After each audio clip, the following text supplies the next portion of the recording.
Hello students, the dreamer education point में आप सभी का स्वागत है।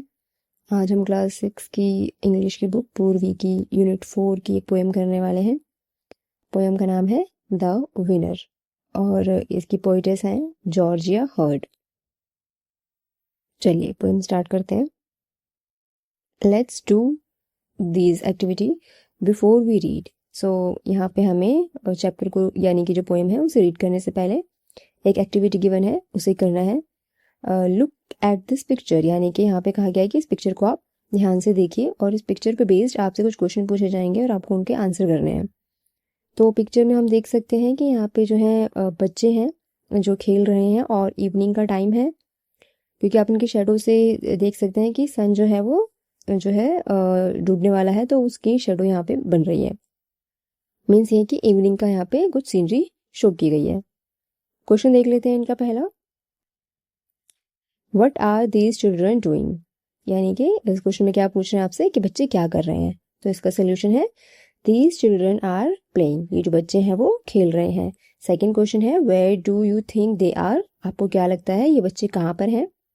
दे are in a playground, ये जो बच्चे हैं वो प्ले ग्राउंड में है। आप प्ले ग्राउंड की जगह पे गार्डन और पार्क, कोई भी आप जो आंसर आपको उसकी जगह पे कुछ और लिखना हो तो आप वो भी लिख सकते हैं।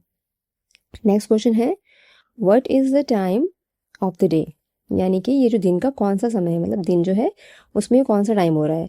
तो आप इसमें सीधा आंसर लिख सकते हैं it is evening. Next question देखते हैं। चलो, discuss the given questions with your classmate and teacher, you may begin your sentence with. यहाँ आप नीचे देख सकते हैं ये 5 क्वेश्चन आपसे पूछे गए हैं और उनको स्टार्ट करने के लिए यहाँ पे आपको सेंटेंस की बिगिनिंग दी हुई है कि आप इनके ही आगे अपना आंसर लिख के आंसर करेंगे। फर्स्ट क्वेश्चन है when do you go to play after school, यानी कि आप जो है स्कूल के बाद में खेलने कहाँ जाते हो। सॉरी, व्हेन है ना, तो इसका मतलब कब जाते हो। तो आपको कब में क्या बताना है, एक टाइम बताना है। तो जब आपको कब का सवाल यहाँ पे पूछा गया है तो रिटर्न में आपको एक टाइम बताना है। तो यहाँ पे है I go to play in the evening, ये इसका आंसर हुआ। नेक्स्ट क्वेश्चन है who do you play with, यानी कि आपका हु का वैसे मतलब होता है कौन, लेकिन इस क्वेश्चन में सेंटेंस का मीनिंग बन रहा है कि आप किसके साथ खेलने जाते हो। तो आपको किसी का नाम लिखना है। तो यहाँ पे आप, मैंने यहाँ पे आंसर लिखा है I play with my friend. आप यहाँ पे माई फ्रेंड, माई फ्रेंड्स कुछ भी लिख सकते हैं। नेक्स्ट क्वेश्चन है where do you go to play in the evening. Where का मतलब होता है कहाँ, ठीक है, यहाँ कहाँ लिखा हुआ है, यानी कि आप कहाँ खेलने जाते हो। तो इसके आंसर में आप किसी प्लेस का नाम लिखोगे, like play ground, play ground, garden, park, आप जो भी आंसर आपको बेटर लगता है आप लिख सकते हैं। नेक्स्ट क्वेश्चन है which game do you like playing, आपको कौन सा गेम पसंद है। विच का मीनिंग होता है कौन सा, आपको कौन सा गेम पसंद है। आप किसी भी गेम का नाम लिख सकते हो, जैसे मैंने यहाँ पे फुटबॉल और बास्केटबॉल लिखा है। नेक्स्ट क्वेश्चन है when do you come back home, आप घर वापस कब आते हो। आपको इसमें भी एक टाइम लिखना है। व्हेन का हर क्वेश्चन में जो आप इसका आंसर लिखेंगे ना वो कोई टाइम जो है कंटेन करता है। Sometimes I come back after, आप कुछ भी यहाँ पे टाइम लिख सकते हैं। मैंने 7 o'clock का टाइम यहाँ पे मेंशन किया हुआ है। तो ये कुछ एक्टिविटी थी जो कि आपको पोएम को स्टार्ट करने से पहले जो है वो यहाँ पे करनी थी। ठीक है, चलिए अब हम देखते हैं आगे जो है हमारी पोएम में क्या दिया है। Let's read. Evening we play ball next to the creek in our neighbours field, यानी यहाँ पे क्या बताया गया है कि जो पोएटेस हैं वो इवनिंग्स में, इवनिंग्स का मतलब होता है ये किसी एक दिन की बात नहीं कर रही है, इवनिंग्स मतलब हर शाम। तो ये वी यहाँ पे देखिए बच्चे, यहाँ पे वी लिखा हुआ है, इसका मतलब कि पोएटेस अकेली नहीं है, वो अपने दोस्तों के साथ खेलती हैं, बॉल का गेम खेल रही हैं वो। Next to the creek in our neighbours field, creek का यहाँ पे मीनिंग लिखा हुआ है स्मॉल वाटर बॉडी, यानी वो कहाँ पे खेल रही है। तो एक ये आप ड्रॉ में देख सकते हैं, यहाँ पे जो इन्होंने पिक्चर बनाई हुई है ये आपको दिख रहा है। यहाँ पे जो ब्लू जो है ना, ये कोई भी आप लेक या रिवर कह सकते हो, तो उसको स्मॉल बॉडी को यहाँ पे क्रीक कहा गया है। नेक्स्ट देखते हैं कहाँ पे खेल रहे हैं ये, इन आवर नेबर्स फील्ड। तो ये जो बच्चे खेल रहे हैं वो नेबर में ही, एक मतलब नेबर की फील्ड में खेल रहे हैं, आसपास कहीं पे कोई फील्ड है वहाँ पे ये खेल रहे हैं। We run so fast I can't even catch my breath, बच्चे जो हैं, राइटर जो है यानी कि पोइटस जो हैं वो इतना सारे बच्चे इतने जो है भाग के वो गेम को खेल रहे हैं कि जो बच्चे हैं वो ब्रीथलेस हो गए हैं। ब्रीथलेस मतलब यहाँ पे कि वो सांस नहीं ढंग से ले पा रहे हैं। होता है ना, जो बहुत हम मतलब हम भाग भाग के गेम खेलते हैं तो जो है वो सांस हम बहुत गहरी गहरी सांस लेना शुरू कर देते हैं। तो वही वहाँ पे बच्चों के साथ खेलते हुए पोएट्स भी अपना ये एक्सपीरियंस बता रही हैं कि हम इतना ज़्यादा भागते हैं कि मैं अपनी सांस भी जो है वो रुक रुक के मुझे लेनी पड़ती है। नेक्स्ट है when blue dark turns to black. When blue dark turns to black में समझिए जो दो कलर मेंशन किए गए हैं, ब्लू कलर जो है वो इवनिंग को शो करता है और जो ब्लैक कलर है ना बेटा वो नाइट को शो करता है। मीन्स अब जो है डे जो है वो इवनिंग से नाइट में टर्न हो रहा है, जो शाम है वो धीरे धीरे रात में बदल रही है। तो यहाँ पे उसे बताया गया है cold grass at our feet, trees creep close, games over, night wins. Cold grass at our feet, at means पेन होता है, एट का मतलब यहाँ पे पेन लिखा गया है। और कोल्ड ग्रास का मतलब कि जो जब दिन जब ढलने वाला है ना तो जो जो घास है वो अब ठंडी हो गई है और जो बच्चे जो ठंडी घास पे घूम के खेल रहे हैं, भाग के खेल रहे हैं, तो उनसे उनके पैरों में जो है पेन हो रहा है।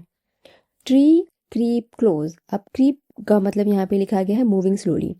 और जो ट्रीज है ना नाइट होने पर जो ट्री है वो अब विजिबल नहीं है और वो ऐसा लग रहा है कि वो ना मूव कर रहे हैं स्लोली, मतलब वो कहीं पे ऐसा लग रहा है कि सोने जा रहे हैं, शांत हो रहे हैं क्योंकि नाइट हो गई है। गेम जो है बच्चों का वो ओवर हो गया है और जो नाइट है वो जीत गई है। यानी कि यहाँ पे क्या लिखा गया है कि जो एक बैटल चल रही थी जिसमें बच्चे गेम खेल रहे थे और वो बैटल कैसे ख़त्म हुई है, वो बैटल ऐसे ख़त्म हुई है जब नाइट आ गई है। यानी कि अगर नाइट और बच्चों के गेम में अब कौन जीत गया है, तो नाइट जीत गई है और बच्चों को जो है वो गेम जो है वो ख़त्म करके अपने घर जाना पड़ रहा है। ठीक है, तो यहाँ पे ये पोएम बहुत एक स्मूथ सी छोटी सी पोएम है बाय जॉर्जिया हर्ट। अब इस क्वेश्चन आंसर को देख लेते हैं। पोएम में कुछ क्वेश्चन आपसे पूछे गए हैं। Let's read given line from the poem, right the meaning of the line by identifying the words expression in them. तो यहाँ पे क्वेश्चन में कुछ लाइन्स है पोएम में से बोली गई हैं, जैसे कि यहाँ पे लिखा है नेक्स्ट टू क्रीक, इसका मतलब होता है लेक एंड पॉन्ड, कुछ भी वाटर बॉडी को आप यहाँ पे लिख सकते हैं। I can't even catch my breath, तो इसका मतलब क्या है, इसका मतलब है ब्रीथलेसनेस, जो बच्चे भाग रहे हैं ना तो ब्रीथलेसनेस जो हो रही है उसके लिए वर्ड लिखे गए हैं।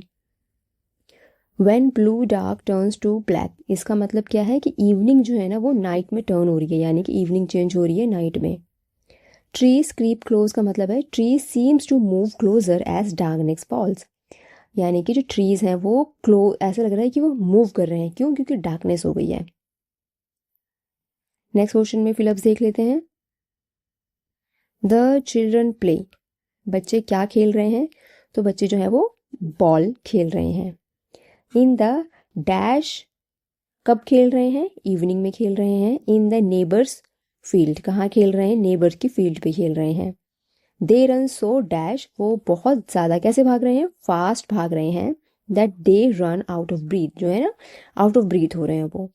दे continue to play till the evening when the blue sky turns black and the trees are not clearly visible, क्योंकि रात हो गई है तो ट्री जो है वो इतने विजिबल नहीं है। They can feel their feet acting, वो क्या देख सकते, वो क्या फील कर सकते हैं कि जिनके पैर हैं वो पेन कर रहे हैं। Now that is cold, finally they stop playing, तो अगर वो ठंडा हो गया है सब कुछ, मतलब कि रात हो रही है, घास ठंडी हो गई है, मौसम ठंडा हो रहा है, तो उन्होंने क्या स्टॉप कर दिया, उन्होंने खेलना स्टॉप कर दिया है और वो अपने घर चले गए हैं। तो ये चैप्टर के कुछ छोटे से मेन क्वेश्चन थे और यहाँ पे फर्स्ट क्वेश्चन हमने अटैम्प्ट किया है, सेकेंड क्वेश्चन भी हमने अटैम्प्ट किया है। तो अगर आपको ये पोएम समझ में आई हो, छोटी इजी पोएम है, तो इस चैनल को लाइक सब्सक्राइब करिए, अपने फ्रेंड्स के साथ शेयर करिए। नेक्स्ट टाइम हम वापस एक और नए चैप्टर के साथ वापस मिलेंगे। तब तक अपना ध्यान रखिए, पढ़ते रहिए। Thank you so much for watching.